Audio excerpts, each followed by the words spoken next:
two, two, two, two, two, poo, poo, poo. See, it's funny because I was downloading all kind of stuff to get ready for this. I was about to great. So now I got the yeah. We got intro music. What do we got? We have no intro music, but great American rugby. Rugby is life. Life is great. And today I'm going to give you a live in which I will be exposed for the rookie that I am. That's right, everybody. I am in front of the world. I am going to allow myself to be critiqued openly in my new adventure as a rugby referee. I've critiqued referees many a time in the past. What a terrible call, sir. You must be blind, sir. You must have money on the other team, sir. But here I am now with Ciampa, one of the better and best refs in the state of Florida, who is also, I don't think we agreed on this fully and outright, but he is my rugby referee coach. I have one of the best in the business. Tom, thank you so much for being my coach, and welcome to the Great American Rugby Coaching of Lance. Yeah, of course, man. Thanks for having me. Yeah, you called me the other day and said that I was your coach, and I don't think I really had a say in the matter, so it just is now. But it's good. Glad to have you in the ranks. It's a good thing. It's a good thing that you're my coach. It's a beautiful thing that you're my coach because I need someone that I know knows what they're doing, A, is willing to say the things that need to be said, B, and also I actually enjoy having conversations with and talking rugby. We talked a lot of rugby over this last year, and this is just another extension of that. So thank you so much. Yeah, absolutely.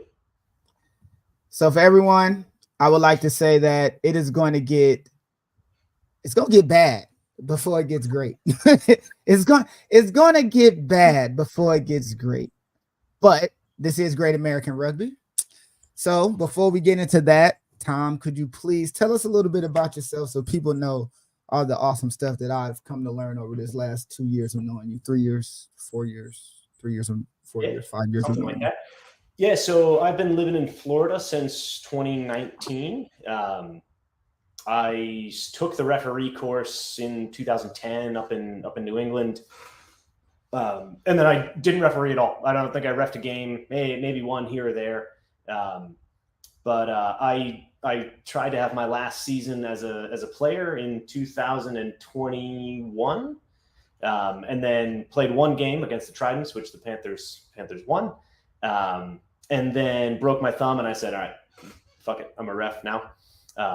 So started reffing very quickly, got invited to a couple tournaments, got hooked up with some of the best ref coaches in the business, and started advancing really quickly in my ref career.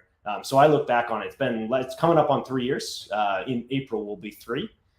So in just shy of 3 years, I'm pretty happy with what I've accomplished. But definitely adds a different dimension to the game. I played rugby for about 15 years. I never played at an extremely high level.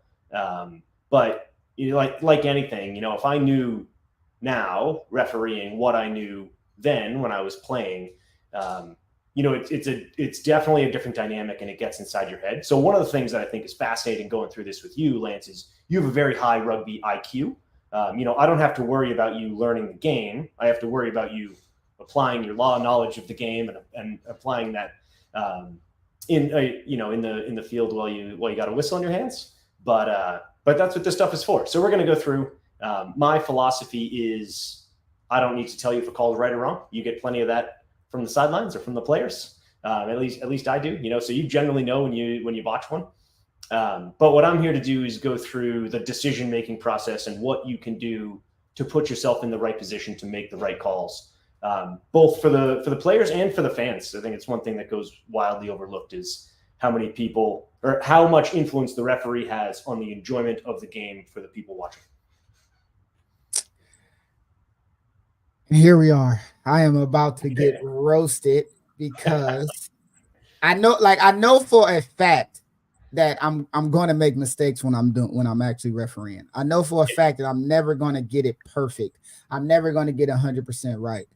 But a part of me, after years of playing and holding these referees to a standard where it's like, nobody on the field has to play perfect, but you got to officiate perfect. Having that for a long time, and then actually having the whistle in my hand has been quite an eye-opening experience already. And this is only me refereeing U14s, U16s. I've yet to get into the thick of club rugby and but whatever. We're not that's not what it's about. Right now it's about me being stripped in front of the world and told what I'm doing.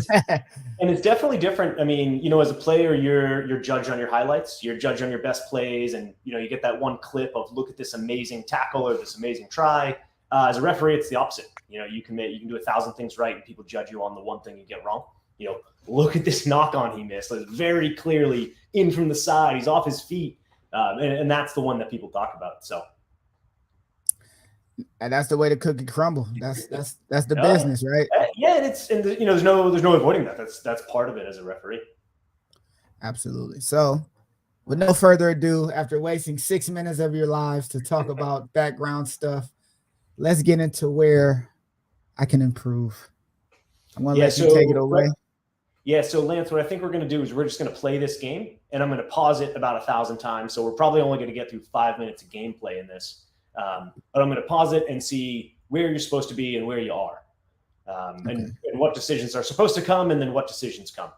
So could you full screen it for me? Is it possible to full screen it? Maybe there we go. Yeah, that's good. All right. Volume up, and if it's a little choppy, don't worry. We're gonna pause and keep going.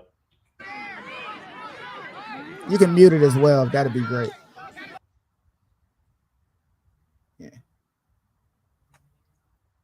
All right, so we've got turnover ball by White. I frankly didn't even see what happened. But what do you think is going to happen next, Lance?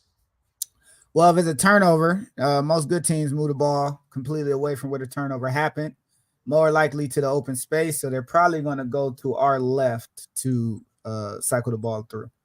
Yep. So where should you be standing? In the pocket is where I should be standing, being that the ball's going to go away from me, and it's best to be in like a middle kind of area I don't know where it's going kind of thing. All right. Yep. So biggest threat to stifling White space is going to be these defenders not retreating on sides. You see 11, you see 21, they got their backs to the play. They might not be getting all the way on sides. So perfect world, you're standing right around here. Can you see my mouse? Yeah, we can see your mouse by the leg of number 16. Yep. So you want to be standing right up here on this line, keeping that defense back. If you're not, you want to stay in the transition because they could go left, they could go right.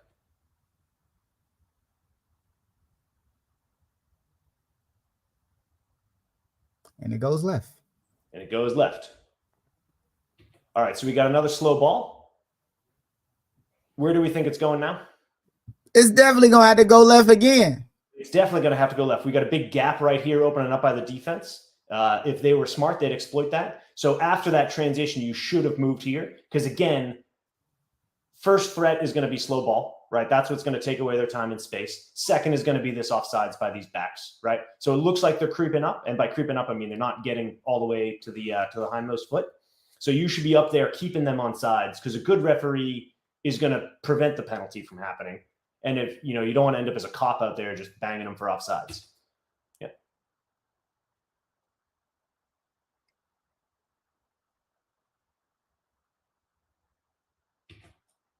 All right, so we've got another good open field tackle. First rule of thumb, you want to be third man at the breakdown, right? So they're going to have tackle, offensive player, defensive player. You should be next.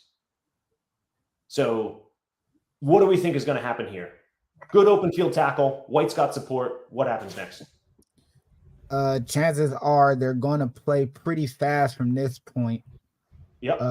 Whether or not they bounce it back to the open side or someone picks and goes and they just chain around to the short side of the field, but the ball probably is going to get out of this situation in short order. Yep. So what's the biggest threat to the White team right now? They got to protect the ball. Poacher is over the top of it, and homie need to roll away.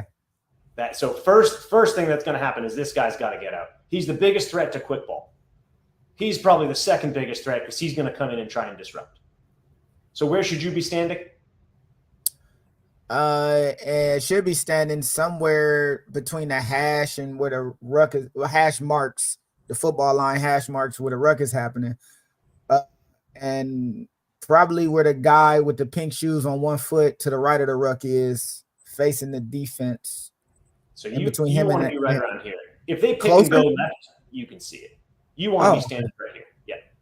Oh, okay. Watching this guy get out, watching these arriving players.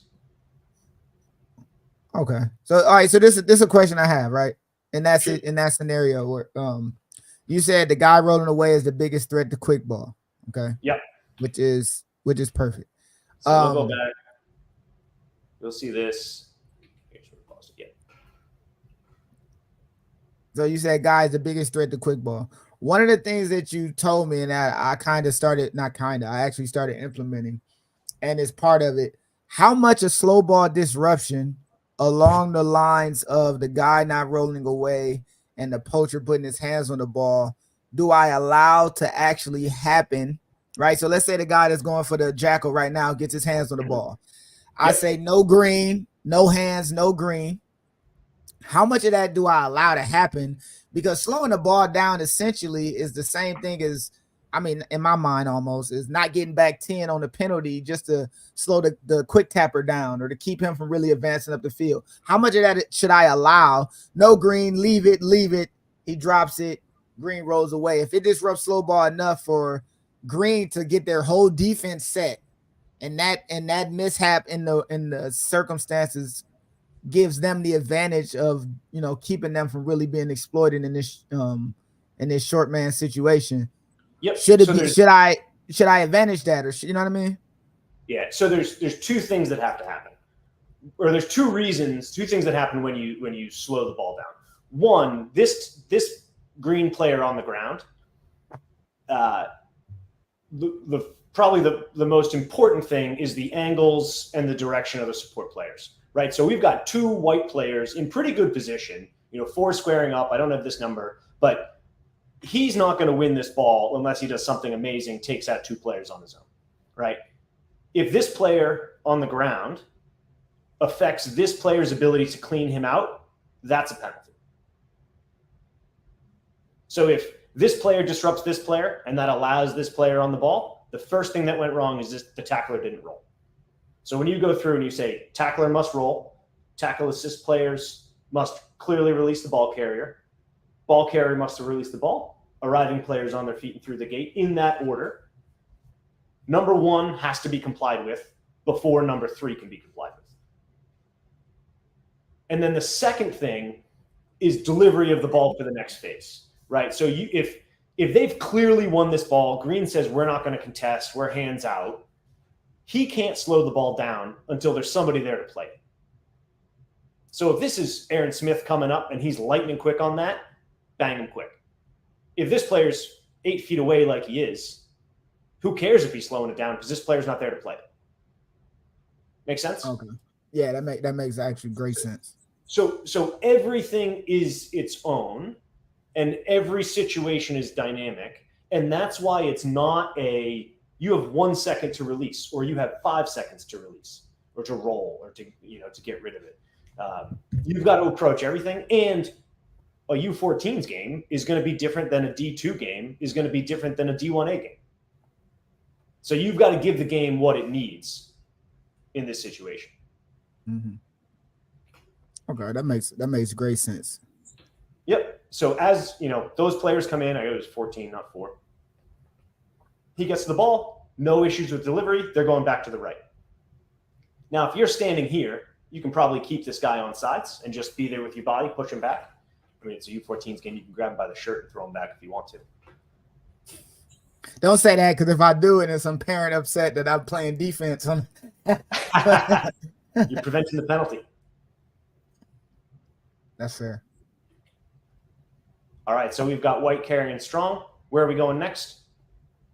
Open side. Well, I can't see who's on the left, but it looks like they left a few people. They didn't leave many people on the left, so chances are they're going to go to the open side. They're going to go open side. Where should you be standing? I believe right outside the football hash marks. Yeah, you want to be right up how here. How close to the ruck? You basically want me being in a space where I'm not in the way for pick and goes, but I'm not far away. It seems like just like a little bit extended from pick and go range. Essentially, that's what it looks like. Or So sounds like. so there are benefits and drawbacks, and you need to find what's comfortable for you. When I started, I like to be very close to the ruck, to the point where I could literally slap a player on the leg. This man, roll. White, 14, roll. You need to get out. As I've advanced and as I've gotten a little bit more comfortable, and depending on the level of the game, the further back you stand, the less presence you have, and you're not going to be heard as well as if you're shouting in players' ears. But the further back you stand, the more vision you have of the field. So I can see those players arriving. If you have the foresight, you can see those players arriving and what they're going to do, and you have a bigger picture of the fringe defense and the outside defenders. Goodness gracious, this is so heavy. It's so heavy. So you go here. You walk to the outside, and it looks like you're given advantage for a knock on. Yeah, it was a knock on. Yeah, so we talked about this, and as a game facilitator for the people on the sidelines as well as the players, you got to get your signals right. So right now it looks like you're given a penalty. Does it mean your arm's up? But there's no whistle. You go all over the place. But keep in mind, you're not signaling for the people that you can talk to. You're signaling for the people that you can't talk to. All right, so question. This is the thing, though. I'm holding my arm out to let it be known that there was a knock on and that there's advantage being played. My arm's supposed to be higher, lower? Which angle is best? Are we talking like, you know what I mean? So I can't see myself on camera right now. Advantage is the same as scrum. Penalty, try. Goodness. All right, so we talking 40, you know what I'm saying? We got the straight up arm that's in the air, and then you got this 45 little thing going, and then you got the horizontal 90 essentially, neck and shoulder 90 kind of thing, right? Okay. So I shouldn't be. So they telling me I need to stick my arm up higher because for penalties I was doing this for penalties, right? Oh, so penalty is straight up in the air. Penalty. Penalty's 45. Okay. All right. Okay. All right. Yeah. But advantage, if I'm holding advantage, it's just straight. Okay. All right. There we go. Parallel to ground. All right. The details. My sensei taught me this, by the way. Brother Lopez taught me this. I'm sorry, man. The first 10 minutes of the referee course, they should teach you this stuff. He did. You know what I'm saying? But continue. So, all right. Now we've got turnover ball, knocked down by green. They won it, or knocked down by white. So they're under advantage. What is green going to do with the ball? They're going to attack. They don't have the kickers, or at least they didn't really use their kickers to that. And it's too early to tell that anyway, but they're going to crash. They're going to go right at. 2 minutes into the game, they had a couple penalties. They tapped. They got no kicker. They got nobody lining up to kick. They're going to run this. Are they going to let's call this the right and this the left? Are they going left or right? Right. They already set up. So where should you be standing? In the pocket. You should be up here managing this defense because that's the biggest threat right now. They're clean. White's not contesting this. You can ignore the breakdown. You want to be managing inside backs and outside backs. You should be, if they're staying that close, you should be right here. In reality, you could be anywhere on this defensive line. You're way the hell out here somewhere doing Lord knows what, but it's fine. I'm still signaling advantage. You're still signaling advantage over in front of 16. Nobody's in front of him. He's not defending anybody. You're just hanging out having a cup of tea. When you get caught out and you say, oh, man, I should be over there, transition, stand right behind the scrum half, be moving over here.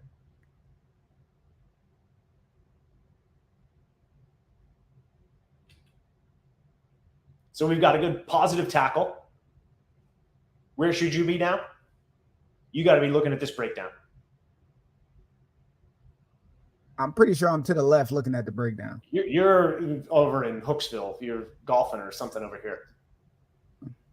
But what are we thinking for what comes next? Turnover? Well, if it's turnover, then the advantage hasn't been played yet, so we'll go back to that whatever happened earlier, which is what happened. Yeah. So you had an amazing not releasing call about 20 yards away. You just got to be closer to that breakdown. Now, I got 20/20 vision. Yeah, these are uncontested. I got And it's 20/20 not so vision. much about your ability to see; it's about getting body blocked. Yeah. If you're 20 yards away, there's going to be 10 players in between you and the ball. Hey, listen, body block is a real thing. It is a real thing. That oh my God. I can only imagine when it's like 6'7" locks running around in this New Zealand. Okay. Yeah, but continue. Yeah. So, all right, Green's put into the scrum. We got uncontested scrums. Where are they going with this ball? They're going to our right, their left. So where should you be standing? I'm just trying to make sure the scrum good. Safety first. I was so even though it's uncontested, these dudes be leaning on each other in a way that my anxiety. Like, you know what I mean? Yep. So But what position should you be in so that you don't get blocked by 16 players standing up? On the other side of the scrum. On the other side of the scrum, absolutely.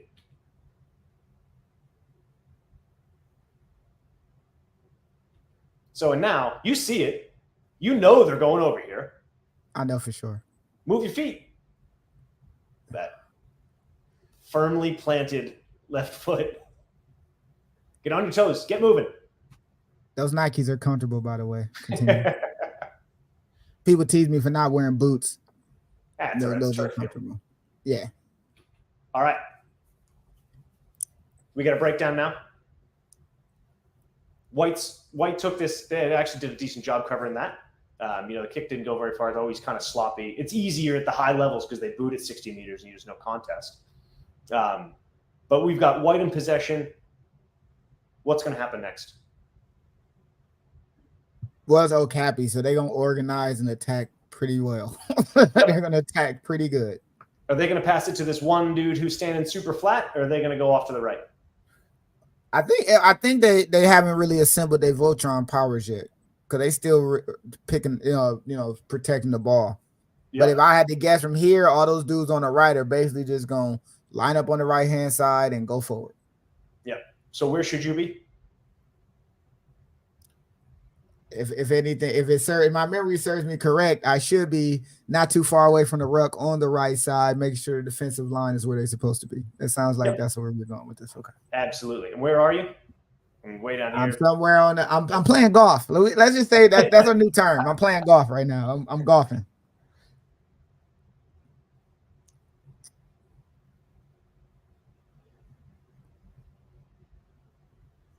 And I don't know what I was calling a advantage for. I think you were saying just play on. Go for it. Try signal, perfect, straight up in the air. That was clear. You did get dusted by number 13, who's about 12 years old.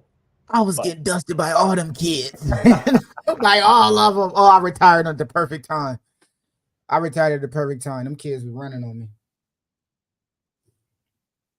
Head. That makes the conversion.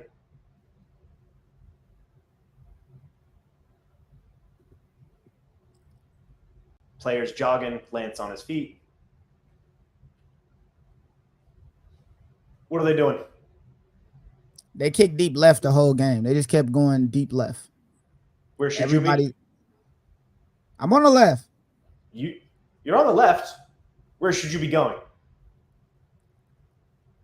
I'm gonna need your help with this one. If they go deep left, who's getting the ball? Probably some 8-man deep in. Green's getting the ball. So you want to end up on. Yeah, you want to end up on the offensive side of the ball. So you got to get going. Oh, okay. Oh, that's what you want to be. Yeah, you want to be running. You don't want to get left in the dust and end up on the defensive side because then you can't see anything. But last thing I want to be, I need to make sure that they're on sides on the kickoff. But then at the same time, I do not want to be in front of these teenagers drop kicking because that's how accidents happen. And then there will be no referee. You know what I mean? So just me. If you get a Falcon, that's going to make a highlight clip that stays up forever. Yeah, or like some kid gets spun around and kick you in the ribs. That kind of stuff happens all the time. You know what I'm saying? Trust me, I know. I made rugby dump getting kicked in the ribs. They asked me about that. I said that's not my video. Hit up Rugby FL. Next thing I know, it was posted.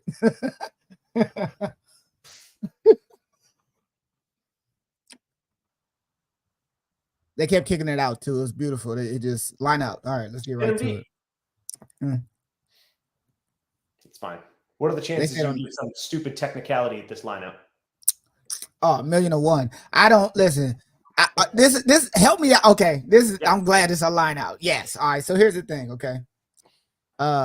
It was a game in which the defense kept having way more in the line out than the offense. Right. Yeah. Is that advantage? Do I blow it up immediately? Because I was just like, we just gonna blow this up. Free kick to the 15. Do what you're gonna do. So first thing I see, right? Have you ever, forget rugby for a second, have you ever had a conversation with a group of people where you're facing away from all of them? No. Yeah, that don't do that in rugby either, right? So if you're talking to somebody, you can treat them like adults. I know they're kids. But if you're trying to talk to green 3 and you're saying you need to give me more space, you can look at them and say, give me more space. The term I use is clean up my kitchen. But I usually just stand there and I'm like, we good. That was it. I'm kind of looking at the line more than I'm like talking to them and turning to them. But you are right. But looking at the line isn't going to change anything. If you want these players to change their behavior, you got to address those players. Okay. Something we call empathy, Lance. Don't do that. And then another thing, right? I mean, these are friendly, so part of this is still educational. Like, is it taboo to be like, hey, y'all not matching numbers? Because they gave me enough time to do it. Is it taboo to be like, stop, y'all got to match numbers kind of thing? Yeah, so first of all, the first time you turn and look at the lineup to see it holistically, first picture you get, that ball's in the air already. So you're standing here looking at the thrower, looking at your touch judge, looking at nothing. You can't manage anything that you can't see. And so you've got your back to all of this for the entire setup. So when I talked to you and I said you need to slow down your setup, is to give you a chance to at least look at it. So bang, eyes up. Now you see what's going on. They're already throwing in. So if you have to make a decision like White's got too many in the lineout, it's way too late to do anything about it. Whereas if you said green lifter here, white lifter here, and then you go and you stand, I mean, you should be on the other side, but that's fine. No. I've been standing there the whole time. Tell me where I'm supposed to stand here. I don't even know. Yes. What do I do with my hands? The 4 positions are, one is where you are. It's just not very good because you're looking at the offense. You're not looking at the defensive backs over here, which is the important part. Or next to on the other side, on the offensive side, or at the tail on the offensive side, or the defensive side. The only time you'd really want to be on the defensive side is if you think they're going to maul in a scoring position and you want to be in goal to see those arriving players and how that maul formation happens. But midfield, when they're looking at clear or run, you want to be on the offense looking at the defense. Okay. So I should be at the back of the line out then, right? At 15. You could, not at the 15, but essentially behind where the line out is. You typically want to be at the 15 because it helps manage, like if it goes beyond the 15, it's a different set of offsides rules. You know all those, right? Yes. No. Yes. Yes. If the ball goes beyond it, these players can come up in front of the 10 as long as the ball goes beyond the 15. If the ball doesn't go beyond the 15, they got to go back. If it's overthrown, right? Yeah. And if they come up, the defense can come up. Okay. Yeah. But so it helps if you're just on the 15 or near the 15 so that you can tell instead of on this where there's like 16 sets of lines and, maybe it's this one, maybe it's this one. You don't know. But the important thing here is slow down your setup so that you have a chance to manage. Numbers are 4. And if they say, we're not going to listen to you, then ping them if you want to. But back to the initial, like you want to facilitate a good game of rugby, not get them on a technicality. Yeah, I was technicality people all weekend.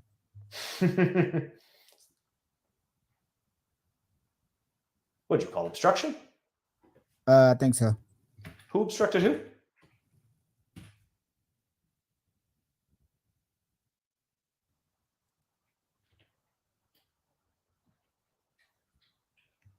Your argument is Green couldn't make a tackle on White because a white player was in the way?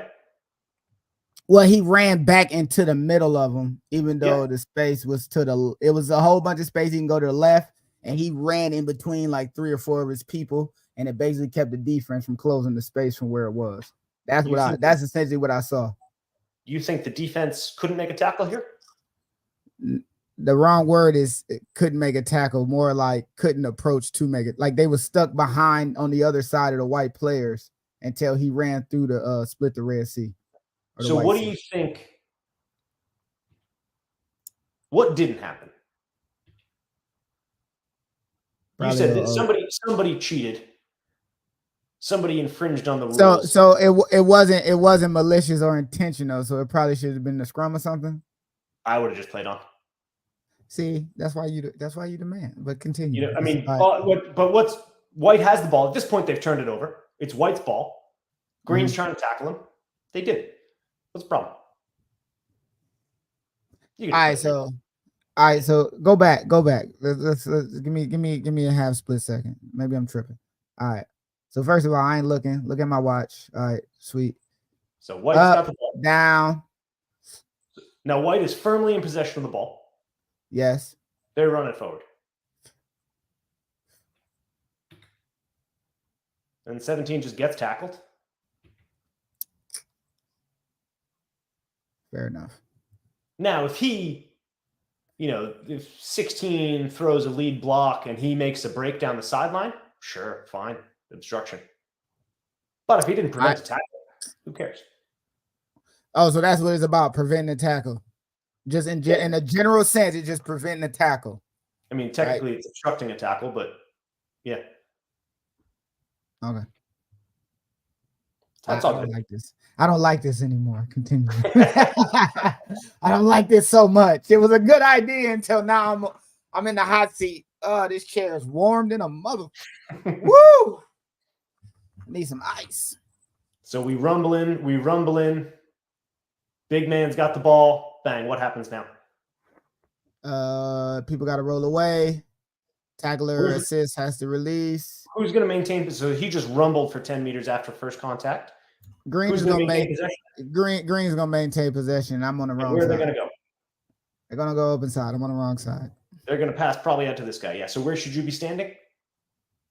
Pocket if I'm late, or on the other side where I'm supposed to be, facing the defense on the open side. You can get caught out if these guys are running all sorts of misdirection. This is a tap and go straight up. You know exactly where they're going. You should be beelining it right up here. Keeping these defenders on side. Here's Lance, just for the record. I'm golfing. Yeah. So same thing. Decent tackle. Green's got support. White's there, but no one's really in a position to contest. Where are they going? Looks very open side to me again. Very open side. We got a lot of space over here. We got these players. I don't know if that's shape. That's, they're forming up, or if they're just kind of loitering, but they're probably going out this way. So you want to be right here, keeping 13 on sides.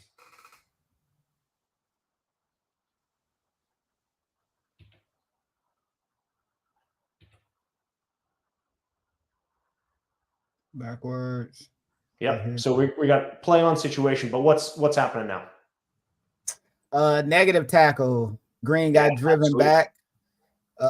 Desperation situation where White will probably flood through the counter ruck because it's a great time to force a counter ruck situation. Yep. So Green's on the defensive. Who's most likely to infringe in this situation? Infringe for Green? Who's most likely to infringe, White or Green? I don't know what you mean by infringe. Who's under pressure the most? Oh, White. I mean, Green is under pressure the most. Oh, Green's definitely under pressure. They just went backwards 10 meters. So these guys are going to be doing everything they can to keep possession of that ball. We got 25 coming, steaming in perfect position. So what's on your mind right now? What should be on your mind? Let's see. Making sure that Green, in protection of the ball, go through the gate properly. Make sure that you talking about people falling over the ruck. Yeah, Green's going to try and seal right now. They're going to try and seal just to keep possession of that ball.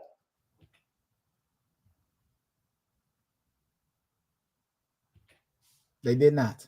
They did not. That's a decent job. Yeah, so he comes in. That player plays it on the ground. and plays it on the ground legally, right? He makes placement. They do a decent job getting back in. He squares up. Everything's good. Mm-hmm. Please don't blow your whistle, Lance. Okay, good.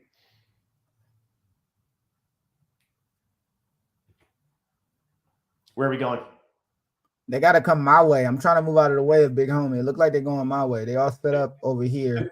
The biggest thing that I see for you is you've got to get not necessarily acceleration, but just move your feet. Because you want to either be, right, they're set up here. They got 2 pods. They could either come to this girl right here, or they could go wide to the backs out left. So you can either stand in the pocket and allow them to go either way, or clear and get further up. But whatever you do, you got to move your feet faster.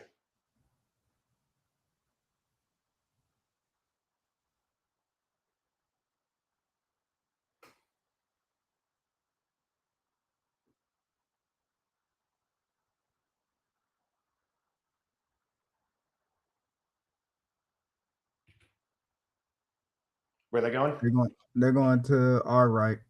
Yep. So now you know they're going, right? You can see this scrum half. He's got no eyes on this side of the field. His back is always, his hips are turned. He's going to pass this way. Just start moving so that you can be there for this breakdown. Because part of me is in a sense is I always put my hand on the wrong side. I keep doing that. Yeah, it happens. Part of me is like not wanting to get in the way. Like, and all of this, like the main thing I'll be doing is just not wanting to get in the way. And it seems like if I'm rushing to get over there late, then it's me getting in the way, kind of. Like, you know what I'm saying? Yep. Like you got to stand somewhere. Way. Yeah.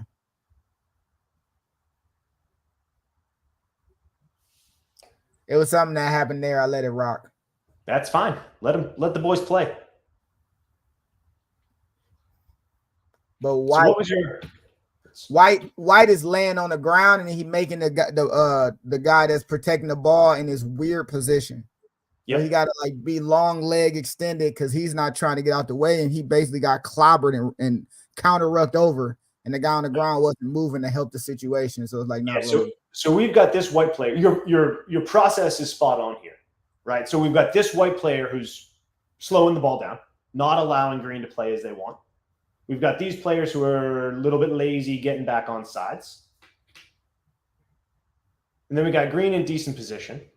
So now, right now, it's kind of hard to see, but there is that White player still laying right here, right? Yeah, yeah.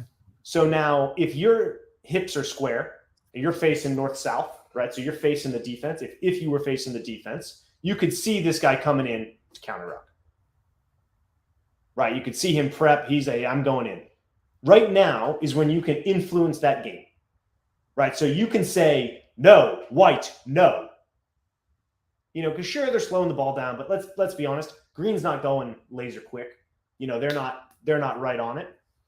You have the opportunity to prevent this contest and therefore prevent that penalty. But your process is right. He comes through and cleans out. Now you can say, this player's got to roll. Right, but you have the ability to prevent that from happening.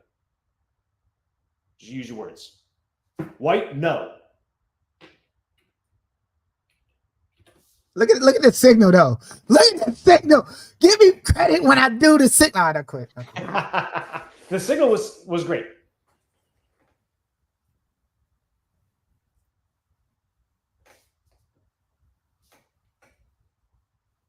I'm more like this is another thing too. I have to establish the offsides rule as gangster as I can from now on. From the beginning, it's not as simple as the scrum half putting his hands on the ball, but it's putting his hands on and pulling it. Because Okapi was basically shooting up every time they get it. As soon as the guy reaching for the ball, Okapi is already kind of, and the guy throw a lazy, lofty pass, and then by the time the man get the ball, he got like 4 defenders in his face. That kind of kept happening, and I didn't really help the situation. So you can prevent a tremendous amount of offsides. First of all, in a U14's game, you're 8 inches taller than the next tallest player out there. Maybe this beast out here is 6 foot, but it was some big boys though. Yeah. But just physical presence, right? When you step up to that line, when the defensive players start saying, sir, you're in my way, you're bumping into me, well, you're offsides. So step back. So, all right, this is my question.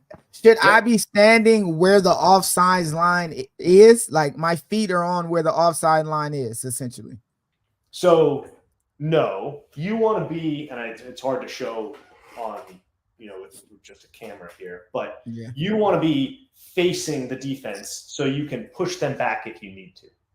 So you want to be like 2 meters back from the offsides line, and then 2 meters away from the ruck is kind of that first position. Okay.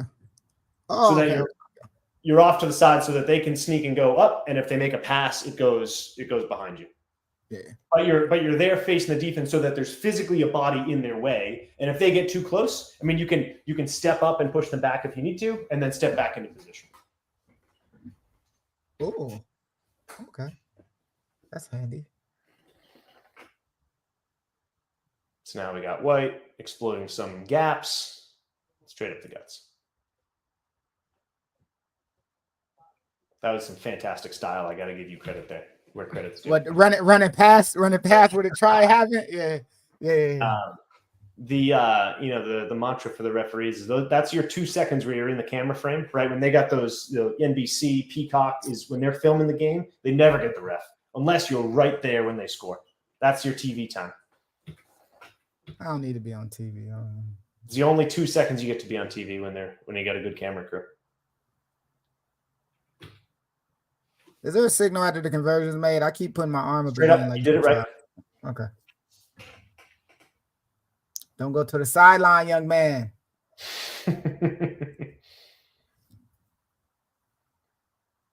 So this is the thing, right? Yep. That was a terrible kick, by the way. I'm out of sorts.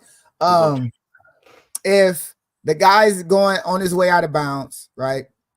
He passes the ball in, it gets knocked on, and a knock on goes out of bounds, then it's options, right? Sorry, say that again. So let's say a guy is running down the sideline, he passes it to a teammate. Mm-hmm. Teammate knocks it on, and during the process of knock on, the ball rolls out of bounds. Then it's option, correct? So if it's a knock on that goes directly into touch, that's fine. If it's indirect, so if it's a knock on and then gets kicked into touch, or a knock on and somebody picks it up and plays it and then steps into touch, no, it has to be knocked on and the ball goes into touch.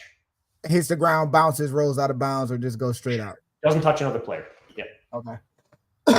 Thank you for that. Because I was doing that. I just wanted to make sure I wasn't tripping. Yeah. I've had enough of this. I'm sick of it. I'm sick of this. I'm sick of it. All right. I'm sick of it. This is a good number one. This is a good first time. I can't take being not good at this anymore. Come on. So same thing. You're trying to manage these players. But I'm not facing. Just look at they're people, man. Talk to them. But I feel like the ball gets thrown at the back of my head. That's why I just always like facing the ball. It's a weird, I don't know. I guess now I know better. I'll turn and talk to the people. But yeah. Goodness, that's life advice. When you're talking to someone, look at them. And then you can also see less of an impact in 15, still a requirement, biggest impact in 7s. The defensive team has to have somebody in the thrower's position. I don't think you did that all game. So it has to be somebody in this little pocket area right here. Somebody's got to be 2 and 2. The green has to have a player standing right here. Has to, like mandatory. Must. Has to. Okay. Yeah. Because now they have an extra defender. Okay.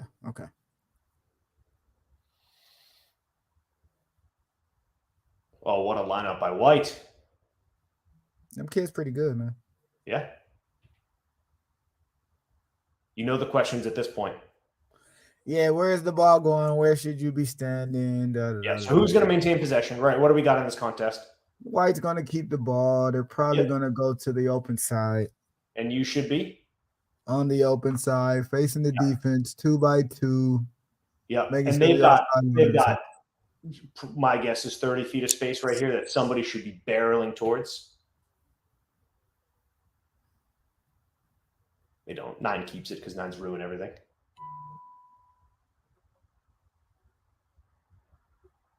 This kid was balling. Yeah, Okapi's got some very good players. Yeah, I don't think he's I I think he can play on the U16s, even though he only like 13.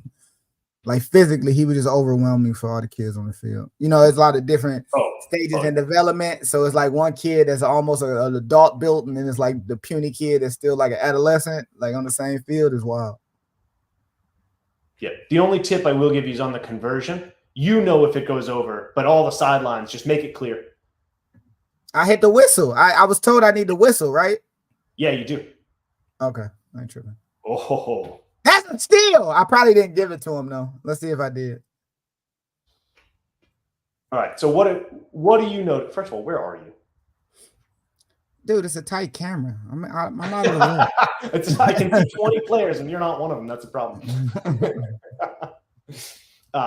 But what do you notice first and foremost by the green ball carrier?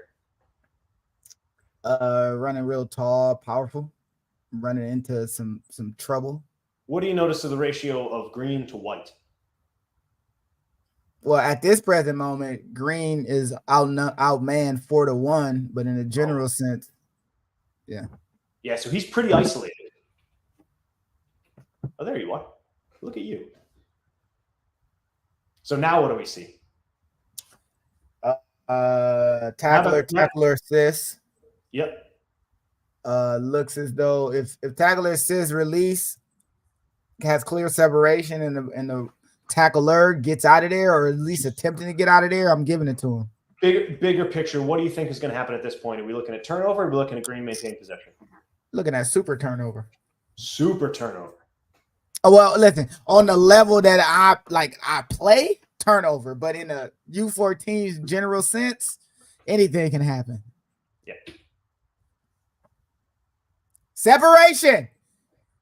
Roller got away. I think I wonder what I called on this. Nothing. I'm fine with it.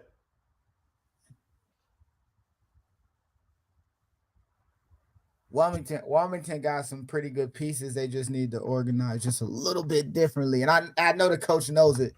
I look forward to seeing what they do in some time, man. They're going to be all right. All right, this is another thing, too. This is a big one. If a ball carrier gets the ball pulled out, clearly the defender rips at the ball. Not chop her arm, but like grabs it. Is that a knock on? So stripped by the defense. Yes. Is defense playing the ball. Okay, so we just play on. Even if the ball goes backwards for the defense, forward for the attacking team, it's just... If the ball is ripped towards the white goal line by white, that is ripped by white. Not a knock on. There's a law clarification, so I'll send you these. Every once in a while, there will be not a law update, but a team, like, or a union, so like Rugby New Zealand will ask a question to World Rugby. Like, we just had one on hurdling the tackler, for example. Like, can you hurdle a tackler and can you dive to score? And they'll send out a clarification like, this is the interpretation of law. The law is not changing. We're just telling you the clarification. There was one of those about stripping the ball, and it is not a knock-on. So play-on's great.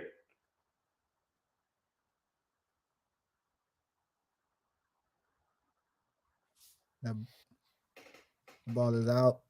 And that ball was out.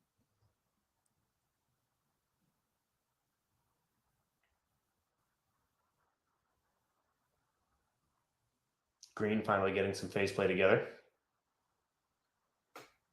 It don't last long, unfortunately. Yeah. But so do you see that when you stand near the defense, see how much space they give you? Yeah. Now, if you did that intentionally, it'd be even better. Every once in a while, you just happen to be there. But when you stand there, they stand clear back. They just give you the space. They know I'm big bag. And when you step up, they step back. Mm.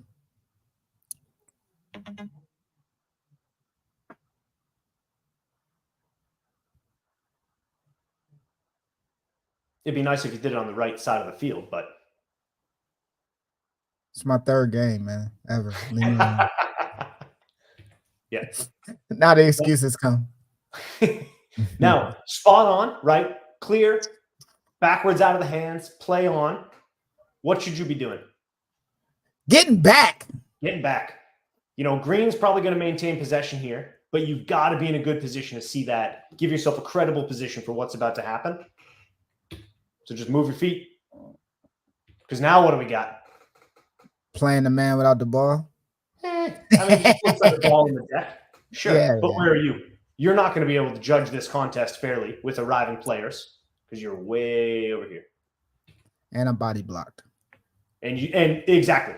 And it's not you're 20 feet away, you can't see that good. Ref needs glasses. We should get Specsavers to sponsor us. But it's that you're going to have 10 players in between you and the ball. Yeah. Is the first 5 minutes up yet? I'm sick of being.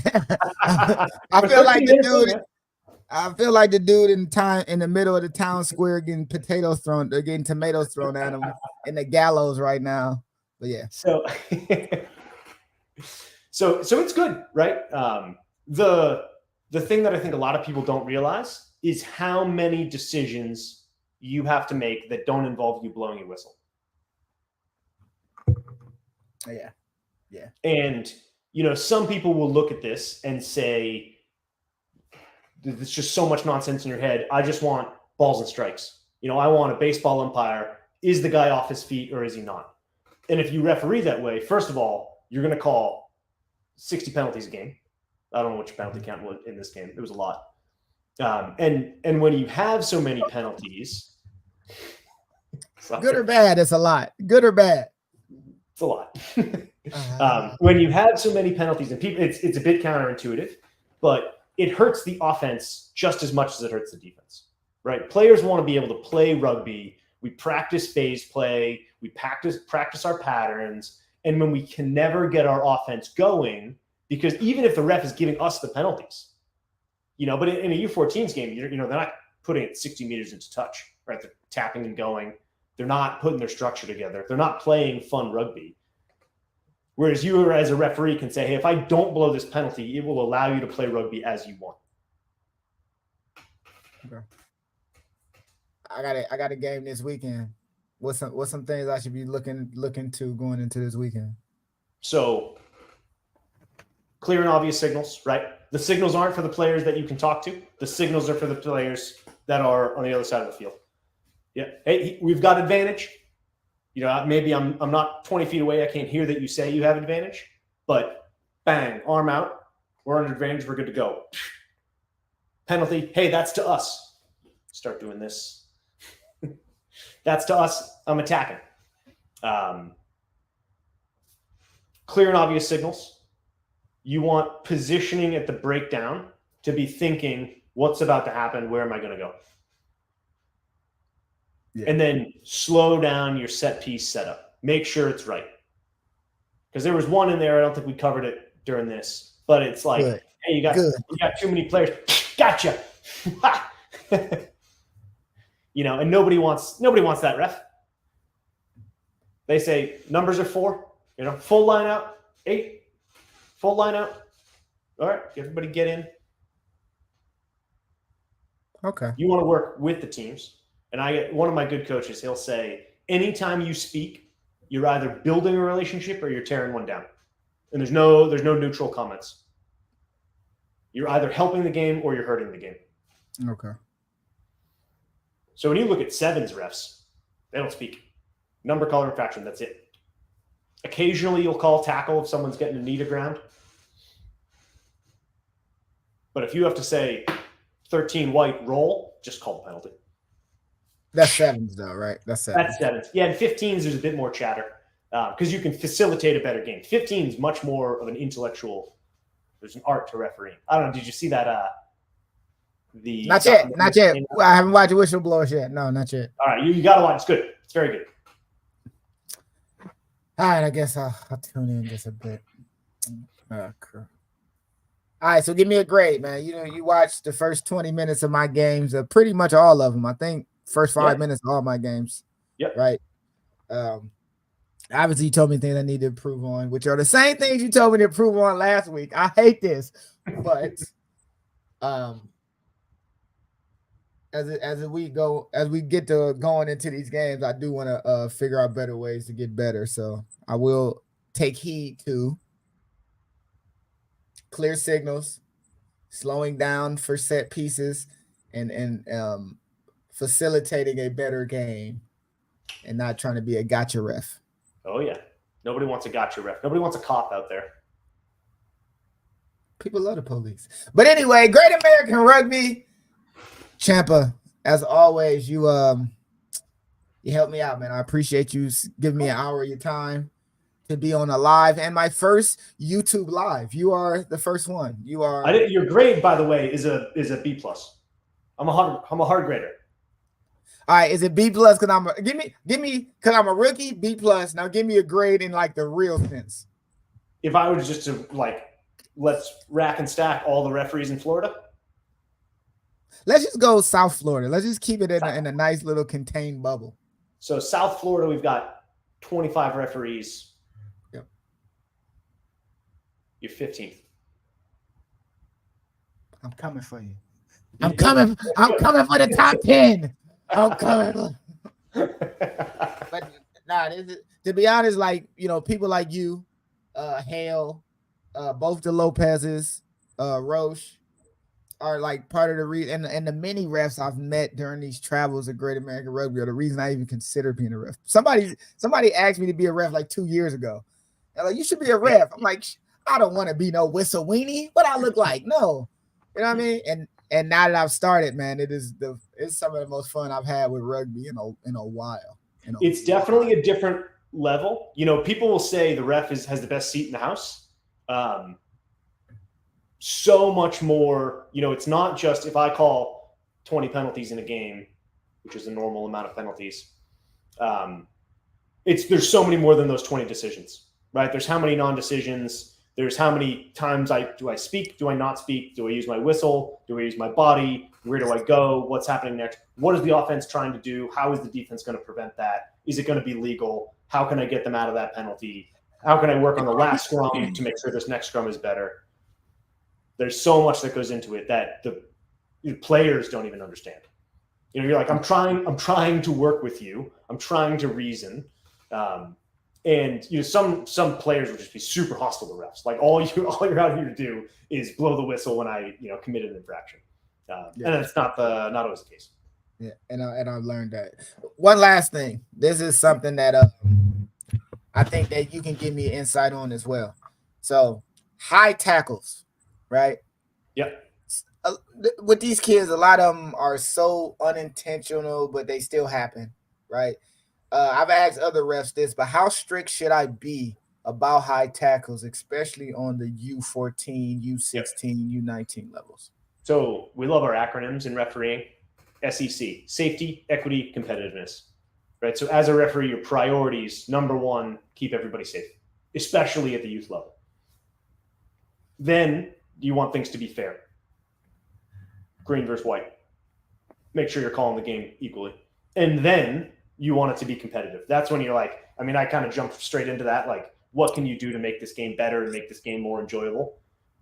Number one is safety. So there is the penalty is for a dangerous tackle, not necessarily high. A high tackle may be dangerous, but that's not always the case. At this level, U14s, if it's dangerous, call it. No problem with that. Yeah, but the question isn't me calling it. The question is when I pull out one of these. When do these come out? Oh, yeah. So you've got to change player behavior. So anything egregious. So there's the acute incidents, and then there's the trends. If you have something that is direct to head or indirect with high force, you should be looking yellow card. When it's over the shoulder, if somebody gets an arm here, penalty, fine, right? But if something head or neck, I should say, right? So anything on the neck or anything, shoulder to head or head on head with an upright tackle is a problem. Okay. Yeah, but keep the player safe, right? You're going to get more people who say that ref let a dangerous tackle go. I don't like that. Than that ref didn't call that minor one and facilitated a better game. That'll come way later. But keep the kids safe. Keep the kids safe. Hey, Tom, I appreciate you so much. Thank you, man. I owe you big time, and I can't wait to show you my film of my game this weekend and me being a better referee thanks to you, man. You take Who do you care. have? I have Boca and Wellington. I Boca believe. Wellington should be good. Boca Youth's really good this year. Yeah, they were running and gunning a little bit this last weekend, so I'm pretty excited. But should be good. It's a great American rugby tradition to give thanks to someone who helped you on your rugby journey. As a rugby man and rugby referee, is there anybody you want to thank that got you where you at? The person who made me love refereeing, Amanda Cox.